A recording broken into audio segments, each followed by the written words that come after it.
Hi. കുറേ കാലങ്ങളായിട്ടുള്ള ആഗ്രഹമായിരുന്നു ഈ മലയാളത്തിലെ പഴയ കുറേ ഹിറ്റ് സിനിമകൾ കാണാതെ പോയ കുറേ ഹിറ്റ് സിനിമകൾ കാണുകയാണല്ലോ. അങ്ങനെ ഒരു സീരീസ് സ്റ്റാർട്ട് ചെയ്യാമെന്ന് വിചാരിച്ചു.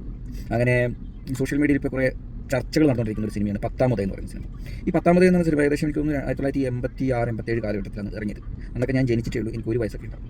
ആ സമയത്ത് തിയേറ്ററുകളിൽ പൂരപ്പരമ്പായി വന്ന ഏറ്റവും കൂടുതൽ ഹിറ്റായ ഒരു സിനിമയായിരുന്നു. ലാലേട്ടൻ അന്ന് 25-26 വയസ്സൊക്കെ ഉണ്ടാവുള്ളൂ, 25 വയസ്സൊക്കെ ഉണ്ടാവുള്ളൂ ലാലേട്ടൻ. ലാലേട്ടൻ്റെ തുടക്ക കാലഘട്ടത്തിലുള്ള സിനിമയാണ്.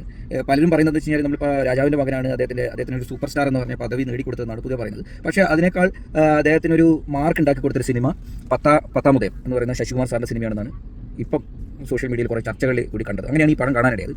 അപ്പോൾ ഈ പടത്തിനെ പറ്റി പറയുകയാണെങ്കിൽ നമ്മൾ ആദ്യം തന്നെ കാണേണ്ട കാര്യം വെച്ചാൽ ഈ 1986, 80, 85, 86 കാലഘട്ടം എന്ന് പറഞ്ഞാൽ ഇന്ത്യൻ സിനിമയിൽ മൊത്തത്തിൽ ഒരു കഥ പറച്ചിൻ്റെ ഒരു രീതിയുണ്ട്.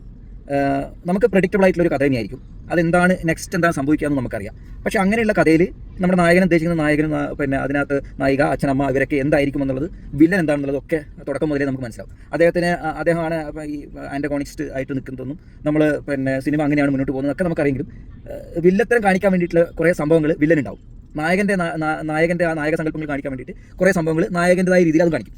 അപ്പോൾ ഈ സിനിമ എനിക്ക് തോന്നി, ഈ സിനിമയൊക്കെ ഈ കാലഘട്ടത്തിലൊക്കെ പറഞ്ഞിട്ടുണ്ടല്ലോ, ഇതേപോലെ ഈ പ്ലെയിനായിട്ട് ഈ കഥ നമ്മൾ പറയുമ്പോൾ ഭയങ്കരമായിട്ട് ട്രോൾ ചെയ്യപ്പെടാനുള്ള സാധ്യതയുള്ള ഒരുപാട് എലമെൻസ് ഉണ്ട് ആ സിനിമയിൽ. കാര്യം നമ്മൾ ഇങ്ങനെയുള്ള സിനിമകൾ രണ്ടാമത് പഴയ സിനിമ ഒന്നുകൂടി എടുത്ത് കാണുമ്പോൾ അന്നത്തെ കാലഘട്ടത്തിൽ ആ സിനിമ അത്തരം കഥകളും അത്തരം സിനിമകളൊക്കെയാണ് ട്രെൻഡിങ് ആയി വന്നതും, അതൊക്കെയാണ് സൂപ്പർ ഹിറ്റ് ആയി പോയതും. അങ്ങനെയുള്ള സിനിമകൾ കാണാൻ ആൾക്കാർ ഇഷ്ടമുള്ളൂ. അതിൻ്റെ ചുവട് പിടിച്ചിട്ട് കുറേ സിനിമകൾ അതേ ഫോർമാറ്റിൽ വന്നുകൊണ്ടാണ് അത്തരം സിനിമകളൊക്കെ പിന്നെ തള്ളിപ്പോവുകയും ആളുകൾ ഭയങ്കരമായിട്ട് വിമർശിക്കുകയും ട്രോളുകളായി പോവുകയും ചെയ്തു. ഇത് ഭയങ്കര ഫാസ്റ്റായിട്ടാണ് ഈ കഥ പറഞ്ഞു പോകുന്നത്, വളരെ വേഗത്തിൽ കഥ പറഞ്ഞു പോകുന്നത്. ഓരോ കഥാപാത്രവും ആ കഥാപാത്രം എന്താണ് എന്ന് ഭയങ്കര പെട്ടെന്ന് തന്നെ എസ്റ്റാബ്ലിഷ് ചെയ്യാണ്. ഒരാളുടെ ക്യാരക്ടർ, നേച്ചർ, എല്ലാം സംഭവങ്ങളും അതുപോലെയാണ്. ഓരോ തിരക്കഥയിലുള്ള ഓരോ സംഭവങ്ങളും അതുപോലെയാണ് പോകും.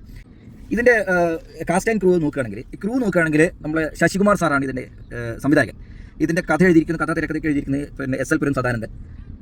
സിനിമാറ്റോഗ്രാഫി ജെ വില്യംസ് പറഞ്ഞാൽ വളരെ ആ കാലഘട്ടത്തിലൊക്കെ ഒരുപാട് നല്ല നല്ല ക്യാമറ വർക്കുകൾ ചെയ്തിട്ടുള്ള ഭയങ്കര പേര് കേട്ട ഒരു ക്യാമറമാനാണ് ജെ വില്യംസ്. പിന്നെ ദർശൻ രാമനാണ് മ്യൂസിക് വന്നിരിക്കുന്നത്. കെ ജോയ് എന്ന് പറയുന്ന ആളുടെ ബാക്ക്ഗ്രൗണ്ട് സ്കോർ ചെയ്തിരിക്കുന്നത്. ഈ ബാക്ക്ഗ്രൗണ്ട് സ്കോറൊക്കെ എന്ന് പറഞ്ഞാൽ നമ്മൾ പഴയ കാലഘട്ടത്തിൽ നമുക്ക് കാണുന്ന ആ ഒരു സാധനം ഈ ഒരു ടൈപ്പ് ഓഫ് മ്യൂസിക് ഒക്കെ വെച്ചിട്ടുള്ള ഒരു പരിപാടി. ഈ മോഹൻലാലിൻ്റെ ഒരു സ്റ്റാർട്ടും കാണിക്കാൻ വേണ്ടി, അദ്ദേഹത്തിൻ്റെ ഹീറോയിസും കാണിക്കാൻ വേണ്ടി അദ്ദേഹത്തെ പോലീസായിട്ട് ഇട്ടിരിക്കുന്നു. പോലീസായിരിക്കുന്ന സമയത്ത് നമ്മൾ മനസ്സിലാക്കിയ ഒരു പോലീസ് എന്ന് പറഞ്ഞ് കാണുന്ന സംഭവങ്ങളുണ്ടല്ലോ, അനീതിക്കെതിരെ അത് നേരിട്ട് സംസാരിക്കുക, അനീതി കണ്ടു കഴിഞ്ഞാൽ ഒരു കുറ്റവാളി കണ്ടു കഴിഞ്ഞാൽ നേരിട്ട് പിടിക്കുക, തെളിവുകൾ നിരത്തിക്കൊണ്ട് അദ്ദേഹത്തെ ചോദ്യം ചെയ്യുന്ന പരിപാടിയൊന്നുമല്ല. കിട്ടിക്കഴിഞ്ഞാൽ അപ്പം തന്നെ നേരിട്ട് അദ്ദേഹത്തെ കൈകാര്യം ചെയ്യുക, സ്റ്റേഷനിലേക്ക് കൊണ്ടുപോയി ഇടിക്കുക, ആ ലെവലുള്ള. ഇപ്പോഴാണല്ലോ നമ്മളൊരു തെളിവ് അനുസരിച്ച് നമുക്ക് സിനിമ കാണുന്നതോടൊപ്പം തന്നെ നമുക്ക് ലോജിക്കലായിട്ടുള്ള കുറേ സംഭവങ്ങളും കൂടി അത് വേണമെന്നുള്ളത് ഇപ്പോൾ ഉള്ള സിനിമേൻ്റെ ഒരു കൺസെപ്റ്റാണ്. പക്ഷെ അന്ന് ഒരു ലോജിക്ക് അതിന് ആവശ്യമില്ല. ഒരു നായകനാണെങ്കിൽ ആ നായകൻ്റെ അയാളുടെ ആ ഒരു ഈ സാധനം കാണിക്കണം. അതിന് വേണ്ടിയിട്ട് ഒരു സ്റ്റേഷനിലേക്ക് ഒരു കുറ്റവാളി കൊണ്ടുവരുന്നു. അദ്ദേഹം ഒരു 9 വയസ്സുള്ള പെൺകുട്ടിയെ ബലാത്സംഗം ചെയ്തിട്ടുള്ള ആളാണെന്ന് ആ പോലീസ് സ്റ്റേഷനിലുള്ള ഒരു കോൺസ്റ്റബിൾ നമ്മുടെ SI എടുത്ത് പറയുകയാണ്. സാർ, ഇദ്ദേഹമാണ് കുറ്റവാളി, ഇദ്ദേഹം 9 വയസ്സുള്ള ഒരു പെൺകുട്ടിയെ പീഡിപ്പിച്ച് വന്നിരിക്കുന്ന ആളാണെന്ന് പറയുമ്പോൾ നേരിട്ട് പോയി അദ്ദേഹത്തെ കൈകാര്യം ചെയ്യണം. ഇതിനകത്ത് SIയുടേതായ രീതിയിലുള്ള ചോദ്യം ചെയ്യലുകളോ അതിനുള്ള തെളിവ് അന്വേഷിക്കലോ ഒന്നുമില്ല. നേരിട്ട് അത്തരം കാര്യങ്ങളിലേക്ക് ഇടപെടുക, അയാളെ അടിച്ച് ജയിലിനകത്തേക്ക് ഇടുക, അത് അന്വേഷിക്കാൻ വരുന്ന ജാമ്യത്തിലെടുക്കാൻ വേണ്ടി വരുന്ന പൊളിറ്റീഷ്യന്മാരെ ജയിലിലേക്ക് ഇട്ടുകൊണ്ട് ഹീറോയിസം കാണിക്കുക.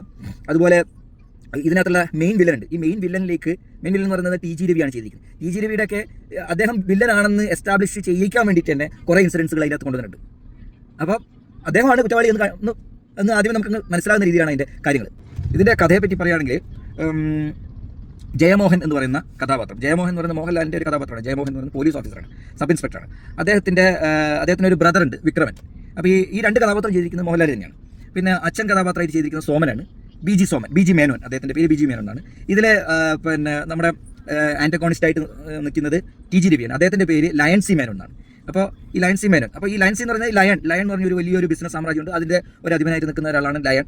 ഇതിൻ്റെ നമ്മളിപ്പോൾ ഉദാഹരണത്തിന് ഞാൻ നേരത്തെ പറഞ്ഞില്ല, ട്രോളുകൾ ചെയ്യപ്പെടാനുള്ള എല്ലാ ഭാഗങ്ങളും ഇതിനകത്തുണ്ട്.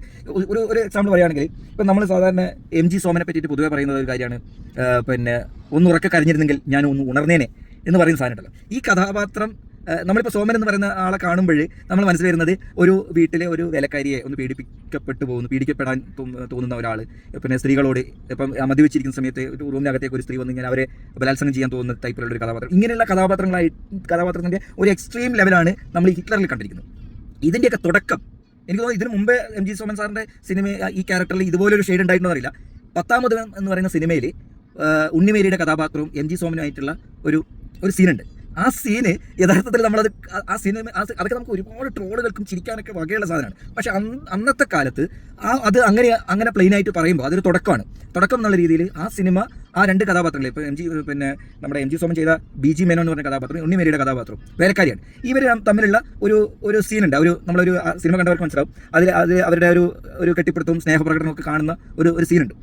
അപ്പോൾ ആ ലെവലിൽ ഭയങ്കര രസമുള്ള ഒരു സീനൊക്കെയാണത്. അപ്പോൾ അങ്ങനെ ഇപ്പം ഞാൻ പറഞ്ഞില്ല, ഹിറ്റ്ലർ എന്ന് പറയുന്ന സിനിമയുടെ ഒരു തുടക്കമാണിത്. ഹിറ്റ്ലർ എന്ന് പറയുന്ന ഒരു സിനിമേൻ്റെ നമുക്ക് എം ജി സോമനെ എങ്ങനെയാണോ നമ്മൾ ആ പ്ലേസ് ചെയ്തിരിക്കുന്നത് അതിൻ്റെ ഒരു എക്സ്ട്രീം ലെവലാണ് ഇവിടെ പ്ലേസ് ചെയ്തിരിക്കുന്നത്. ഒരുപാട് ചിരിക്കാനുള്ള വകകൾ. പക്ഷേ നമ്മൾ ആ സമയത്ത് കണ്ടെന്ന് വെച്ചാൽ അതൊക്കെ അന്നത്തെ ഭയങ്കര ഒരു കഥാതന്തുവാണ്. ഒരു ലൈഫിൻ്റെ ഒരു ചെറിയൊരു മൊമെൻറ്റ് കാണിച്ചു തരികയാണ് ആ സമയത്ത് ആ കഥാപാത്രത്തിൻ്റെ. എന്നാൽ പോലും ഈ പറഞ്ഞ ഈ എം ജി സോമൻ്റെ മകനായിട്ട് രണ്ടാമത് വരുന്ന ആൾ വിക്രം എന്ന് പറയുന്ന ആൾ ഇദ്ദേഹത്തിൻ്റെ മകൻ തന്നെയാണ്. അപ്പോൾ ഇതിലെ കൂടിയാണ് ഇതിൻ്റെ റിവെഞ്ച് സ്റ്റോറി പോകുന്നത്. പിന്നെ ഇതിലെ ഒരു വളരെ പോസിറ്റീവായിട്ട് നമ്മൾ കാണേണ്ട ഒരു കാര്യം, എനിക്ക് ഭയങ്കര ഒരു നമുക്ക് ഇത് കാണുമ്പോൾ വാവ് എന്ന് തോന്നിപ്പോകുന്ന കുറേ രംഗങ്ങളുണ്ട്. ഫൈറ്റ് സീക്വൻസുകൾ, അതുപോലെ ആ കഥയിൽ വരുന്ന പെട്ടെന്നുള്ള ട്വിസ്റ്റുകൾ. അന്നത്തെ കാലത്ത് ഇതൊക്കെ ഭയങ്കര ഹീറോയിസം ഉള്ള പടങ്ങളാണ്.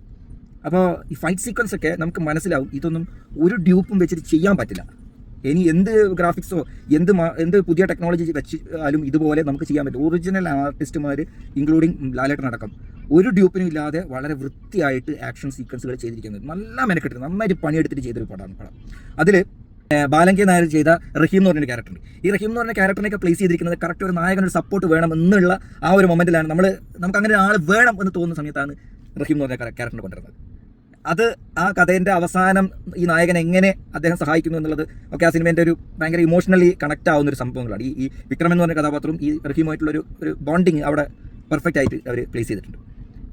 പിന്നെ അവരുടെ ഒരു ആക്ഷൻ സീക്വൻസ് ഉണ്ട്. പിന്നെ ബാലങ്കി നായരും ലാലേട്ടൻ തമ്മിലുള്ള ഒരു ഫൈറ്റ് സീക്വൻസ് ഉണ്ട്. അതിഭീകരമായിട്ട് അവർ ചെയ്തിട്ടുണ്ട്. അവർ രണ്ടുപേരും ഭയങ്കര കോമ്പിനേഷനിലാണ് ആ സീനൊക്കെ വർക്കൗട്ട് ചെയ്തിട്ടുള്ളത്. അതുകൊണ്ട് എനിക്ക് പറയാനുള്ളത് ഇപ്പോൾ ഇങ്ങനെയുള്ള പടങ്ങളൊക്കെ ഉണ്ടല്ലോ, ഇങ്ങനെയുള്ള പടങ്ങളൊക്കെ നമ്മൾ അവരുടെ എഫേർട്ട് ഒന്ന് കാണണം. ആ സമയത്തിൽ കഥയും അത് പറയുന്ന പോലെ പശ്ചാത്തലമൊക്കെ തീരെ ലോജിക്കില്ലാത്തതും ഒക്കെ ആയിട്ടുള്ള സാധനങ്ങളാണെങ്കിൽ പോലും അവരത് മേക്ക് ചെയ്തെടുത്ത രീതി അന്നത്തെ കാലഘട്ടത്ത് പിന്നെ ഫിലിം ക്യാമറയിൽ റെക്കോർഡ് ചെയ്യുക, ഫിലിം ക്യാമറയിലാണ് അത് ഷൂട്ട് ചെയ്യുന്നത്. ആ ഷൂട്ടിങ് ചെയ്തെടുക്കാൻ വേണ്ടിയുള്ള എഫേർട്ട് ശശികുമാർ സാറ് നമുക്ക് പല കാര്യങ്ങളുണ്ടല്ലോ, ഫണ്ടിൻ്റെ കൺസ്ട്രെയിൻസ് ഉണ്ടാവും, ആർട്ടിസ്റ്റുമാരുടെ പ്രശ്നങ്ങളുണ്ടാവും, ട്രാൻസ്പോർട്ടേഷൻ ഉണ്ട്. ഇതൊക്കെ അവർ മാനേജ് ചെയ്ത് ഇത്രയും അടിപൊളിയായിട്ടൊരു സിനിമ എടുത്തു എന്നുള്ളതാണ് 10ാമത്. അപ്പം കാണാത്തവരുണ്ടെങ്കിൽ തീർച്ചയായും കാണേണ്ടതാണ്. ഞാൻ ഒരുപാട് സോഷ്യൽ മീഡിയയിൽ നിന്ന് ഇങ്ങനെ പലരും പറയുന്നത് കേട്ടിട്ടാണ് ഈ സിനിമ കണ്ടത്. ഈ പടം കാണുന്ന സമയത്ത് ഞാൻ ശരിക്കും പറഞ്ഞാൽ ഞാൻ ഒരു വയസ്സൊക്കെ ഉണ്ടാകുന്ന കാലഘട്ടത്തിലാണ്. ഇപ്പോൾ അതുകൊണ്ട് എനിക്കിപ്പോൾ കാണാൻ പറ്റിയത്. തീർച്ചയായും കാണുക. ഓക്കെ, അപ്പോൾ ഇനിയിപ്പോൾ അടുത്തൊരു സിനിമയായിട്ട് ഇതേപോലെ ഒരു ചെറിയൊരു റിവ്യൂ ഞാൻ പറയാം. ഓക്കെ, ശരി, താങ്ക് യു.